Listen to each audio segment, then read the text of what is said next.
ഏഷ്യയിലെ ഏറ്റവും വലിയ കലാമേളയ്ക്ക് തിരുവനന്തപുരത്ത് തുടക്കം. സെൻട്രൽ സ്റ്റേഡിയത്തിൽ സജ്ജീകരിച്ച MT നിലാവേദിയിൽ മുഖ്യമന്ത്രി പിണറായി വിജയൻ 63ാമത് സംസ്ഥാന സ്കൂൾ കലോത്സവം ഉദ്ഘാടനം ചെയ്തു.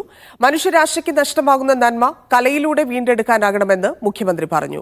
ഉദ്ഘാടനത്തിന് ശേഷം വയനാട് വെള്ളാർമല സ്കൂളിലെ കുട്ടികളുടെ നൃത്തശില്പവും അരങ്ങിലെത്തി.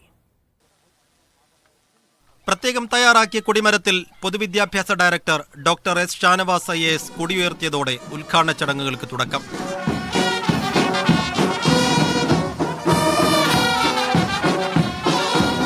മുഖ്യമന്ത്രി വന്നതിന് പിന്നാലെ കലാമണ്ഡലം തയ്യാറാക്കിയ സ്വാഗതഗാനത്തിന്റെ ദൃശ്യാവിഷ്കാരം.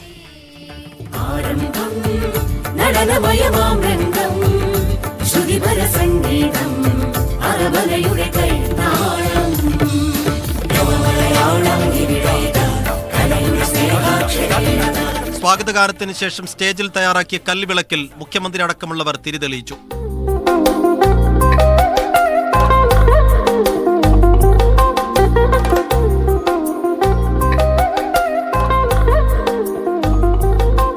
കേരളത്തിന്റെ പാരമ്പര്യം ഉൾക്കൊണ്ട് വേണം കലോത്സവത്തിൽ പങ്കെടുക്കാനെന്ന് പറഞ്ഞ മുഖ്യമന്ത്രി ആസ്വാദന രീതിയെ മാറ്റിമറിക്കാൻ കഴിയുന്ന സൃഷ്ടികൾ ഉണ്ടാകണമെന്നും അഭിപ്രായപ്പെട്ടു. ഇവിടെ പങ്കെടുക്കുന്ന ഓരോ കുട്ടിയും കലോത്സവ വേദികളിൽ മാറ്റുരച്ച നിരവധി പ്രതിഭകൾ കേരളത്തിൻ്റെ സാമൂഹിക സാംസ്കാരിക മണ്ഡലങ്ങളിൽ പിന്നീട് തങ്ങളുടേതായ വ്യക്തിമുദ്ര പതിപ്പിച്ചിട്ടുണ്ട്.